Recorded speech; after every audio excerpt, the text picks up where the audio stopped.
10 milhões de espécies habitam o planeta Terra nesse minuto.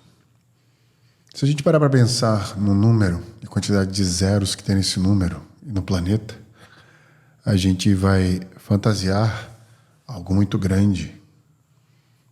Muitas espécies, e cada espécie carrega uma quantidade absurda de animais e de plantas, de todo tipo de ser vivo que a gente conhece e ainda vai conhecer. Agora, o que é mais interessante da gente entender que dessas 10 milhões de espécies que existem no planeta Terra hoje, é a representatividade dela em todas as outras espécies que já existiram na história. Hoje, apenas 1% do que já existiu está vivo. Quando a gente para analisar por que 99% de todas as espécies que já existiram pararam de existir, a gente começa a entender o que faz uma espécie inteira ser dizimada. Não é apenas a sua falta de aptidão genética para adaptar ou sua falta de habilidade para comunicar. São outros fatores que fazem com que uma espécie, e talvez até incontrolável na maioria das vezes, não consiga sobreviver. Os seres humanos são provenientes de uma escala de transformação genética que faz com que pensamos e tenhamos consciência das coisas que iremos fazer. Mas o que é ter consciência? Por que essa consciência nos faz sobreviver? E será que ela é inteiramente ou unicamente suficiente? Nós nos chamamos de Homo sapiens sapiens, 2 vezes sapiens, multiplicando a capacidade intelectual que nós carregamos em relação à espécie que a gente se transformou. E quando a gente pensa no que é intelectualidade, inteligência, consciência, a gente começa a entender que é essa capacidade que inclusive é, no senso comum, natural de resolver problemas. Afinal, o que seria inteligência além disso? Preste atenção. Quanto maior a minha capacidade de resolver o problema, maior o uso da minha inteligência.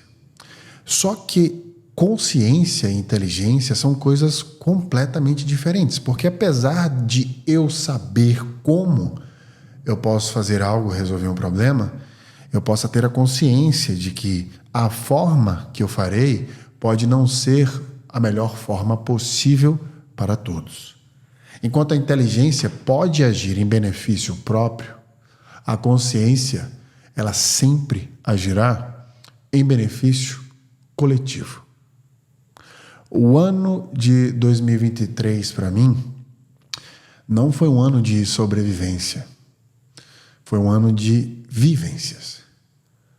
Eu não estou dentro do 1% das espécies que sobreviveram. Eu estou dentro de uma fração de uma espécie que tem a capacidade de, acima de tudo, deixar de sobreviver todos os dias e começar a viver. Para viver, a gente não depende apenas da nossa consciência e intelectualidade. A gente precisa de variáveis incontroláveis que são inclusive sociais. Como um preto que era da favela, eu jamais poderei chegar aqui e dizer que é uma escolha viver a vida ao invés de sobreviver para pagar as contas. Não vou dizer também que consciência seja a coisa mais importante que uma pessoa que precisa sobreviver deva desenvolver. Mas aqueles que têm o privilégio de poder desenvolver, e eu vou assumir aqui que você que está me vendo e me escutando é uma dessas pessoas, você deve, sim, focar em 2024 para que seja o ano que a sua consciência se expanda ao máximo possível. Planeje 2024 vai ser bem diferente de todos os outros episódios de Planeje o Ano que eu já gravei.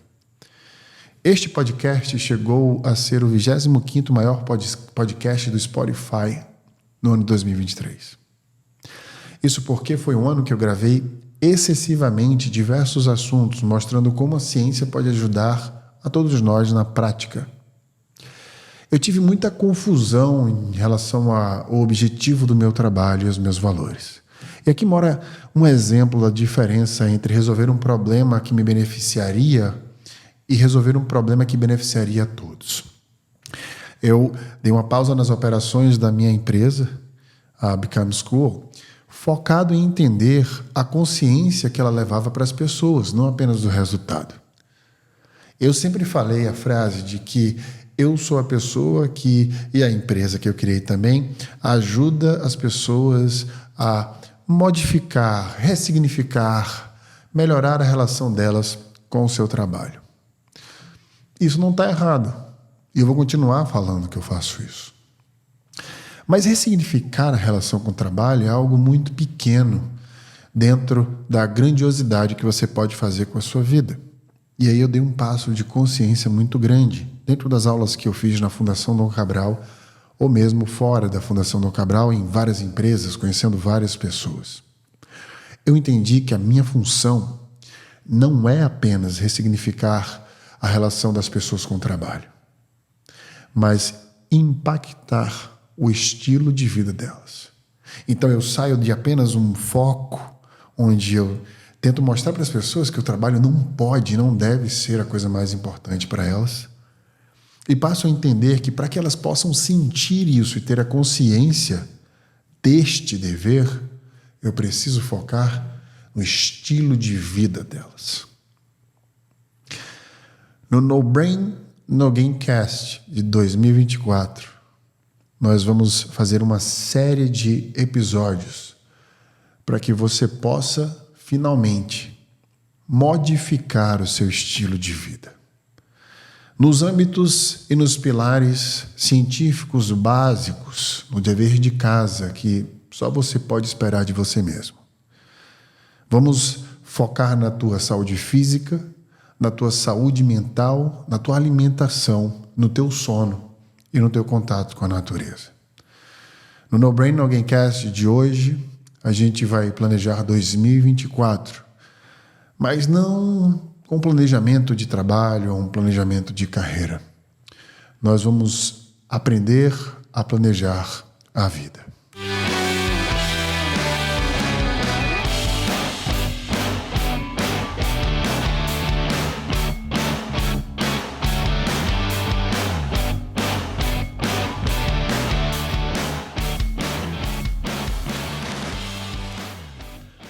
Eu passei meses sem gravar um episódio de podcast, porque eu fiquei off por um tempo e eu precisei fazer isso. E é interessante eu compartilhar isso com vocês, porque muitas das coisas que eu ensino aqui, ou nas salas de aula, eu vivo na prática.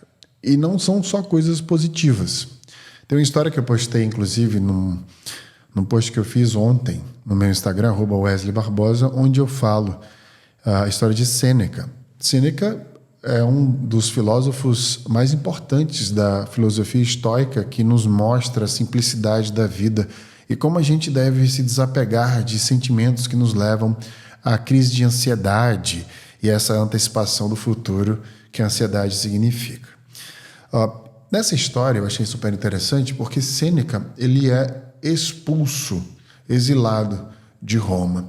Existiam debates em Roma na época onde podia-se qualquer cidadão ou cidadã escolher alguém da cidade de Roma para poder ser discutido e votado se essa pessoa deveria ser exilada. Normalmente uma pessoa que estava ganhando muito poder. Olha que coisa louca. Sêneca foi uma dessas pessoas exiladas.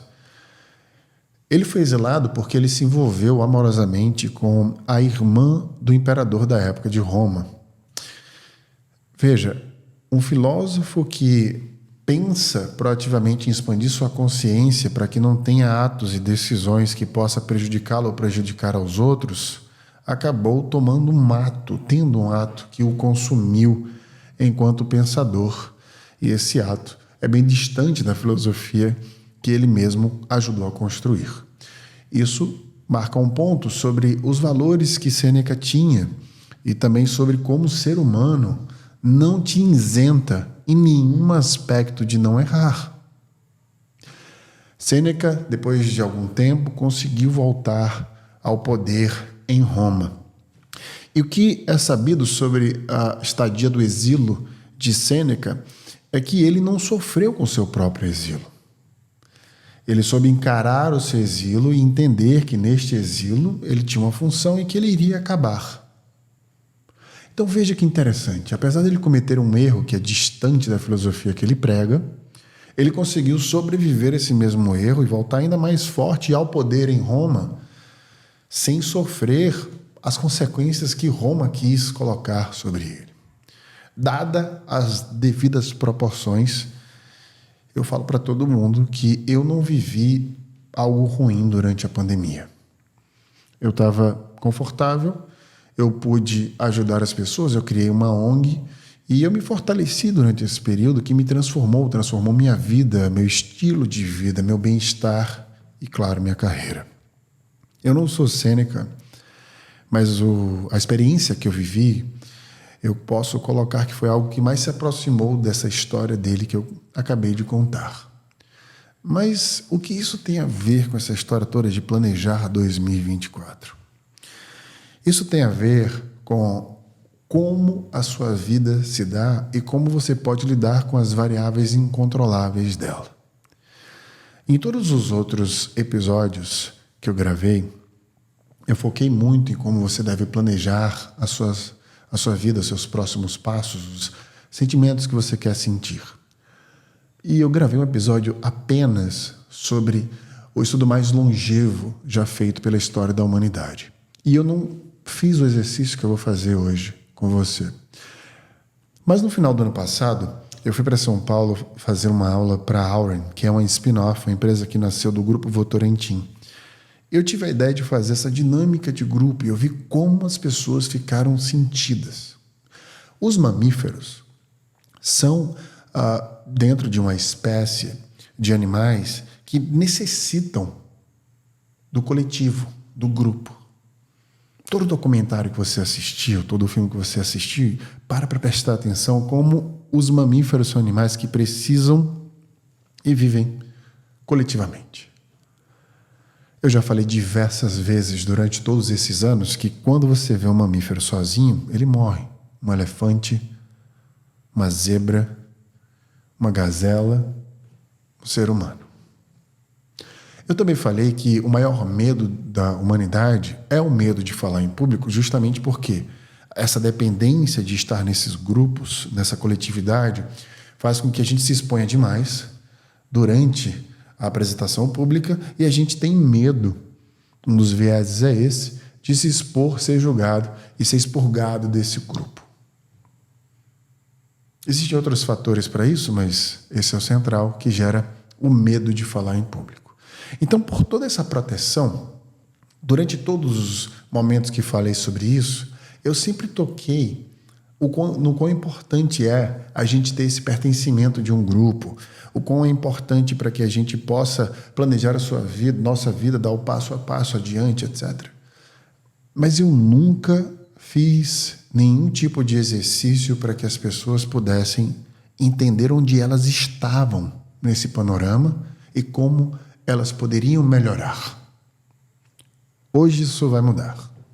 Extraído da pesquisa de Harvard, de mais de 80 anos, com quase 800 pessoas no mundo inteiro, eu vou passar para você agora um planejamento de 7 passos para que você primeiro possa analisar as suas relações comportamentais na sociedade e 2, planejar 2024 para que essa base fundamental, que é sabida pela ciência, não é uma opinião, que vai transformar você em uma pessoa mais feliz, possa ser o seu planejamento desse ano.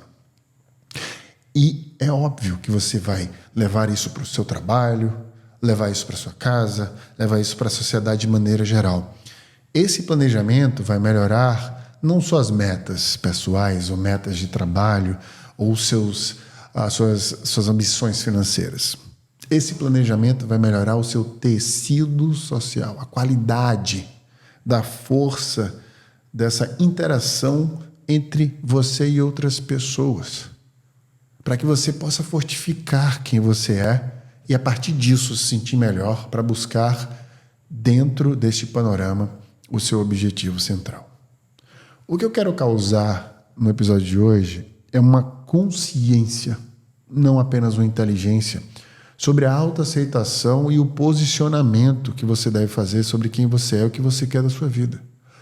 Eu estou cansado de receber pessoas que são muito bem-sucedidas no trabalho, de empreendedores executivos, executivas, enfermeiras, advogados, etc., mas que não se aceitam, estão presas nesse status social do trabalho, que não conseguem se posicionar, por exemplo, que não conseguem dar um passo adiante sobre quem elas são e o que elas querem fazer na vida. Eu te aconselho a dar pausa agora neste vídeo ou neste podcast e pegar caneta e papel. Se você está no carro, escute até o final e depois olhe o minuto que nós estamos agora, para que você possa dar play exatamente no 16º minuto e escutar com calma o que eu vou falar, para que você possa planejar o seu ano de 2024 com essa técnica. Para a gente melhorar a qualidade do tecido social, a gente precisa passar por 7 passos. Então eu vou pedir para que você, numa folha de papel, desenhe 8 blocos da esquerda para a direita. Pode colocar aí 7 linhas, dividindo, por exemplo, 8 espaços. Dentro de cada espaço, seria mais ou menos, você vai colocar um nome no primeiro espaço, por uma linha lateral, um nome no segundo espaço, por outra linha e assim em diante. Dentro do primeiro espaço, da primeira linha, você vai colocar o título Minha Relação. Apenas isso. Minha Relação. No segundo ponto, após a primeira linha que você vai fazer, você vai colocar segurança e confiança. No terceiro bloco, você vai colocar depois da linha aprendizagem e crescimento. No próximo, intimidade emocional e confidência. No posterior, afirmação de identidade e divisão de experiências. Depois disso, intimidade romântica. Depois disso, ajuda, prática e física. E depois disso, diversão e relaxamento. Depois que você fizer isso, eu vou recapitular agora de maneira um pouco mais rápida. São 8 títulos, um do lado do outro, separado por linhas. Minha Relação é o primeiro, segurança e confiança é o segundo, o terceiro é aprendizagem e crescimento, o quarto intimidade emocional e confidência, o quinto afirmação de identidade e divisão de experiências, o sexto intimidade romântica, o sétimo ajuda prática e física e o oitavo diversão e relaxamento. Estruturado isso, agora vamos colocar o preenchimento para a gente fazer a primeira avaliação de como está a qualidade do teu tecido social. No bloco Minha Relação, abaixo, você vai selecionar no mínimo 5 pessoas de vários ambientes diferentes que você frequenta e colocar o nome delas abaixo. As pessoas que mais são próximas a você no seu trabalho, na sua vida dentro de casa ou na sua vida fora de casa, por exemplo, fazendo esportes e afins. Quanto mais você colocar pessoas ali, melhor, mas lembre-se que tem que ser pessoas que preencham os requisitos dos 7 itens a seguir. Depois que você colocar esses nomes, 5 a 10 nomes, por exemplo, eu quero que você vá nos 7 blocos, nome por nome, e coloque um X, onde estas pessoas te ajudam. Por exemplo, se eu colocar aqui a minha mãe, no topo ali do primeiro item, Minha Relação. Minha mãe me ajuda com segurança e confiança? Sim. Aprendizagem e crescimento? Não mais. Intimidade emocional e confidência? Não mais. Afirmação de identidade e divisão de experiências? Sim. Intimidade romântica? Não. Ajuda prática e física? Sim. Diversão e relaxamento? Não mais. Não é que ela não faça parte desses outros itens. É que a maior parte do tempo ela não participa dessas coisas comigo. Ela participa de outras coisas que não estão aqui julgados nesse contexto, porque esses são os 7 itens que levam o ser humano a ter um tecido social melhor, de acordo com Harvard. Então, seja mais criterioso. Não é porque você, por exemplo, no meu caso, encontra minha mãe 2 vezes por mês para passar 2 finais de semana com ela. Não é porque eu me divirto e relaxo com ela nesses 2 períodos que necessariamente ela preenche essa lacuna.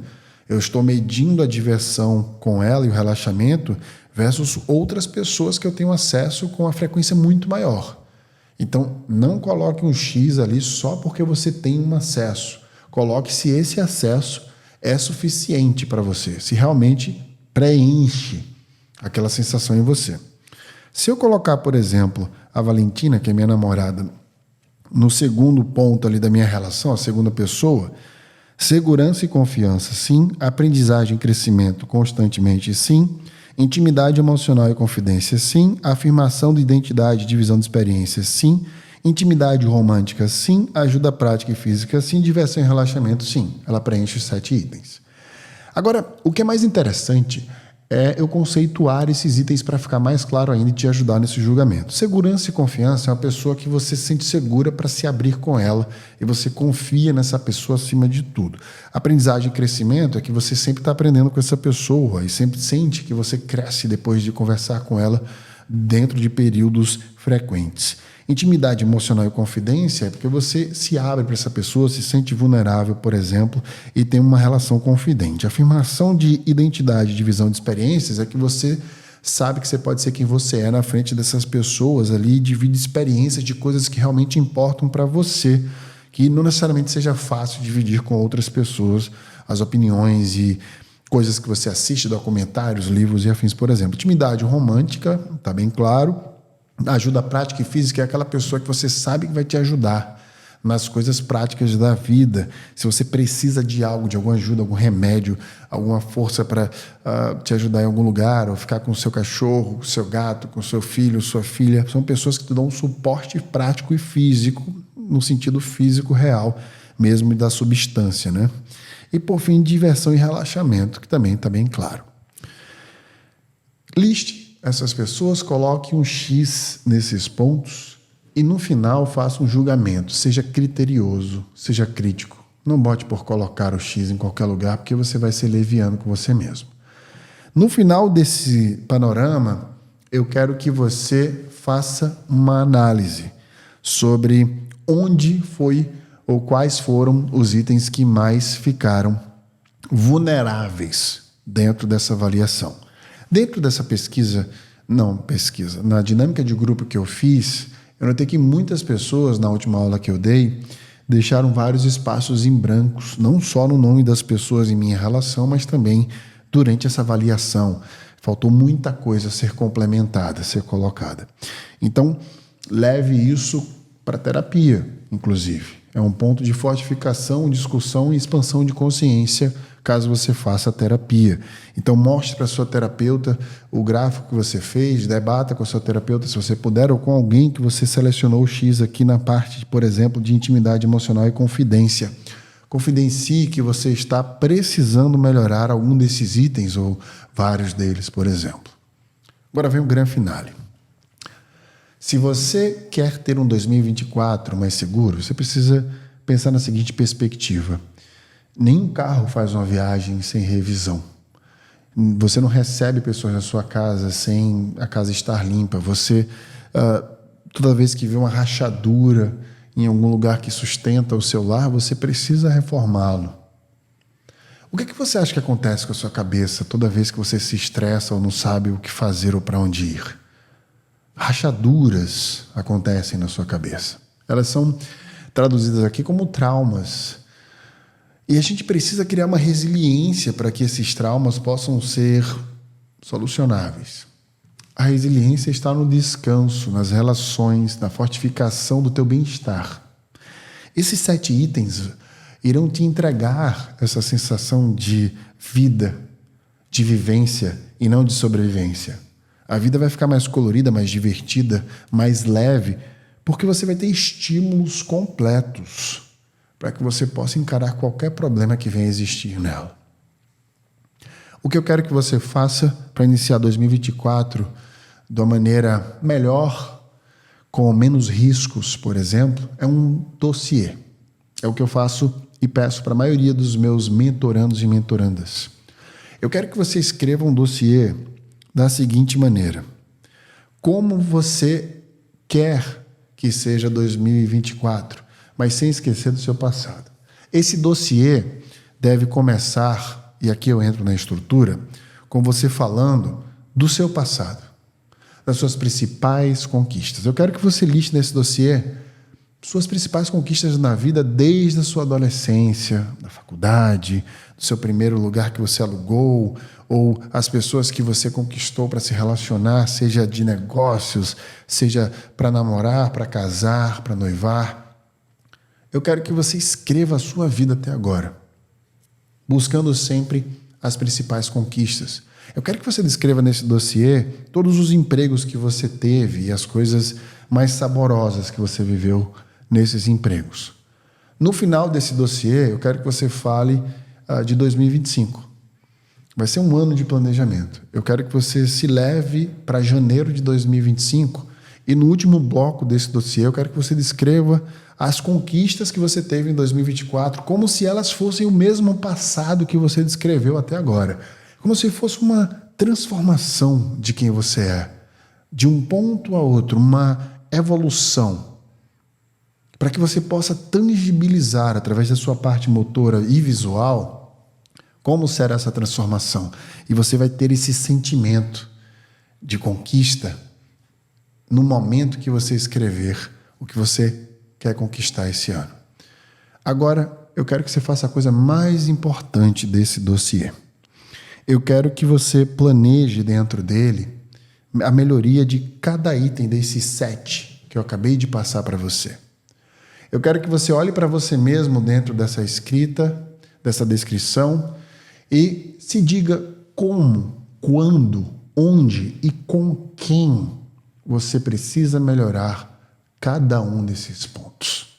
Eu quero que você, neste ano, planeje melhorar o teu tecido social. Porque é ele quem vai desencadear todo o resto.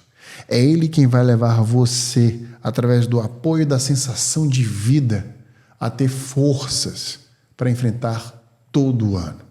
Eu estou cansado de te dar estratégias, de te dar ferramentas para você melhorar como você resolve problemas e a tua carreira e teus objetivos e afins. Eu entendi que o que você precisa, e eu também, é melhorar como um ser humano. As tuas relações, o teu dia a dia, as tuas rotinas, para que isso seja sustentável e que todo o resto seja apenas todo o resto. É assim que a gente vai enfrentar o ano, estando bem. E para você estar bem, eu não quero mais falar do meio para consertar os fins. Eu quero falar do início, do antes do início. É interessante falar isso, porque ultimamente, nas pesquisas que eu fiz, nos documentários que eu assisti, eu entendi uma coisa super importante sobre a extinção das espécies. Várias espécies foram extintas por conta de acontecimentos naturais incontroláveis, como meteoros, como vulcões, por exemplo, inundações, terremotos. Mas o que é mais interessante no padrão de todas as espécies que foram extintas por outros motivos é que a competição entre as espécies e dentro da mesma espécie é o que definiu a evolução. Ou seja, quando uma espécie compete com outras espécies, quando uma espécie compete com outras espécies e dentro dela, entre si, a probabilidade de definir a evolução é muito maior, porque ela pode se extinguir muito mais rápido. Para prestar atenção em como é as relações humanas. As relações humanas, aliás. Toda relação humana é pautada nessa sensação de competição entre si. Quando a gente vai parar para pensar nos nossos meios, né, no trabalho que a gente tem, nas pessoas que a gente convive, a gente sempre entende que entre elas, entre nós, existe essa competição. E ela é nociva. O que a gente deve fazer para poder sobreviver e viver é melhorar quem a gente é. A gente pode consertar as competições e tornar a vida que a gente já tem mais habitável. Então, ao invés da gente competir para ganhar mais, a gente pode parar e usar mais o que a gente já tem. Porque, às vezes, bem-estar é apenas estar bem com aquilo que você já conquistou. A vida não é o futuro, apesar da base dela ser o passado. Olha para o teu lado, olha para a tua frente, olha para trás e olha para todo mundo que já está nessa lista que você acabou de fazer. A resposta para se sentir bem e ter um ano melhor já está escrito aí na tua mão.